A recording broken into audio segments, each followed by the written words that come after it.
વ્રત અને ઉપવાસમાં ખાઈ શકાય તેવા ઇન્સ્ટન્ટ ફરાળી ઢોસા બનાવીશું। આ ઢોસા ખાવામાં ટેસ્ટી લાગે છે। શ્રાવણ મહિનામાં ઉપવાસ હોય કે અગિયારસ હોય ત્યારે સાંજે ભૂખ લાગે ત્યારે આ રીતે ફરાળી ઢોસા બનાવી અને સર્વ કરી શકો છો। ફરાળી ઢોસા બનાવવા માટે 2 કપ સાબુદાણા લેવાના છે અને સાબુદાણાને ધીમા તાપે શેકવાના છે, એટલે 2 થી 3 મિનિટ સાબુદાણા શેકવાના છે। આજે આપણે ફરાળી ઢોસા બનાવીએ છીએ ત્યારે હું સાબુદાણાને શેકી અને પછી ઢોસાનું બેટર બનાવીશ, પણ જો તમારે સાબુદાણા ના શેકવા હોય અને સાબુદાણાને પલાળી અને પછી બેટર બનાવવું હોય તો પણ બનાવી શકો છો। હવે 1 કપ મોરૈયો લેવાનો છે। મોરૈયો બેટરમાં ઉમેરીએ છીએ તો ઢોસા ક્રિસ્પી બને છે। તો 2 કપ સાબુદાણા લેવાના છે અને 1 કપ મોરૈયું લેવાનું છે, તે તેનું પ્રોપર માપ છે। અહીંયા સાબુદાણા સરસ એવા શેકાઈ ગયા છે તો 1 કપ મોરૈયો ઉમેરવાનો છે અને તેને પણ શેકી લેવાનું છે। આજે હું ફરાળી ઢોસા બનાવું છું તેમાં સાબુદાણાને પણ શેકીને લઉં છું અને મોરૈયો પણ શેકું છું। તમારે મોરૈયો ના શેકવો હોય અને ક્રશ કરીને તેનો પાવડર બનાવીને બેટરમાં ઉમેરવો હોય તો પણ ઉમેરી શકો છો। હવે સાબુદાણા સરસ એવા શેકાઈ ગયા છે તો ગેસ બંધ કરી લઈશું અને સાબુદાણાને ઠંડા કરવા મૂકી દેવાના છે। હવે સાબુદાણા અને મોરૈયો ઠંડો થઈ જાય પછી મિક્સર જારમાં લઈ લેવાનું છે। 2 લીલા મરચાં લેવાના છે। તમારે તીખાશ વધારે જોઈતી હોય તો લીલા મરચાં વધારે પણ લઈ શકો છો।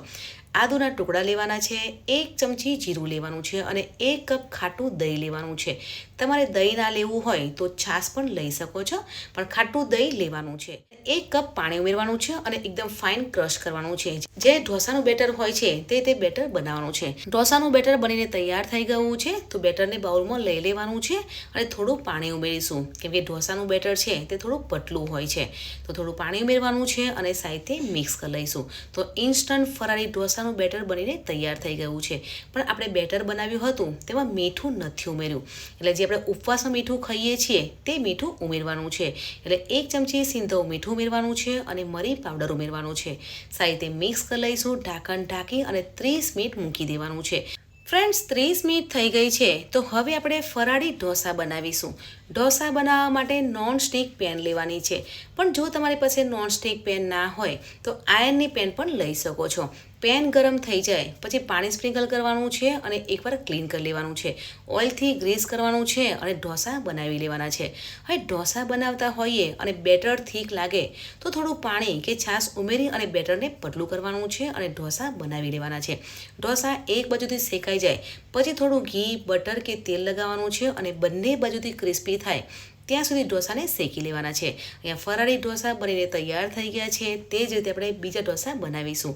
જ્યારે પણ ઢોસા બનાવીએ ત્યારે પેનમાં થોડું પાણી સ્પ્રિંકલ કરવાનું છે અને એકવાર ક્લીન કરી લેવાનું છે। હવે આપણે સર્કલમાં ઢોસા બનાવી લઈશું। જો આ રીતનું બેટર હશે ને તો ઢોસા એકદમ ક્રિસ્પી બનશે। તમે જાળીવાળા ઢોસા બનાવવા હોય તો પણ ઢોસા બની જશે।